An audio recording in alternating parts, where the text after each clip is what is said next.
ایک دن کی بات ہے کہ کسی شکاری نے ندی کے کنارے اپنا جال تان کر رکھ دیا۔ بہت ساری چڑیاں دانہ چگنے کی لالچ میں جال کے اندر جا پھنسی۔ یہ دیکھ کر شکاری بہت خوش ہوا اور دوڑ کر آیا کہ جلدی سے ساری چڑیوں کو پکڑ لوں۔ لیکن جیسے ہی وہ جال کے قریب پہنچا تو ڈر کے مارے ساری چڑیاں ایک ساتھ ایسا بھاگیں کہ جال بھی ساتھ لے اڑی۔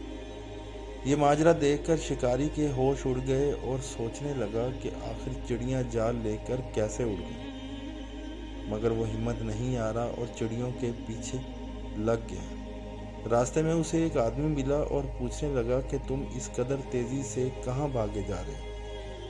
شکاری نے آسمان میں اڑتی ہوئی چڑیوں کی طرف اشارہ کرتے ہوئے کہا کہ ان کو پکڑنے کی کوشش کرنا۔ یہ سن کر وہ آدمی ہنس پڑا اور کہنے لگا، اللہ تم کو عقل و شعور دے، کیا تم سچ مچ سمجھ رہے ہو کہ ان اڑتی ہوئی چڑیوں کو اپنے قابو میں کر لو گے؟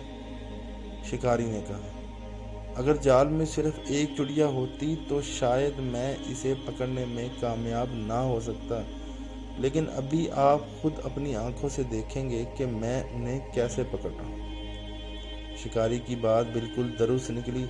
جب شام کا دھند ہلکا چھایا تو ساری چڑیوں کو اپنے اپنے گھونسلوں میں جانے کی فکر لاحق۔ پھر کیا ہوا کہ کسی نے جال کو لکڑیوں کی طرف کھینچ کر لے جانا چاہا، کسی نے جھیل کی طرف جانے کی کوشش کی، کسی نے پہاڑ کی چٹان کی طرف بھاگنا چاہا اور کسی نے جھاڑیوں کا رخ کرنا چاہا، مگر ان میں سے کوئی ایک بھی کامیاب نہ ہو سکی اور نتیجہ یہ ہوا کہ ساری چڑیاں جال لے کر نیچے زمین پر گر پڑیں۔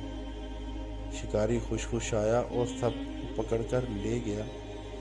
بے شک اس واقعہ سے ہمیں معلوم ہوتا ہے کہ ہمیں بھی آپس میں اختلاف نہیں کرنا چاہیے اور ایک دوسرے کے ساتھ مل کر رہنا چاہیے، کیونکہ جو بکری ریوڑ سے الگ ہو جاتی ہے وہ بھیڑیے کا لقمہ تر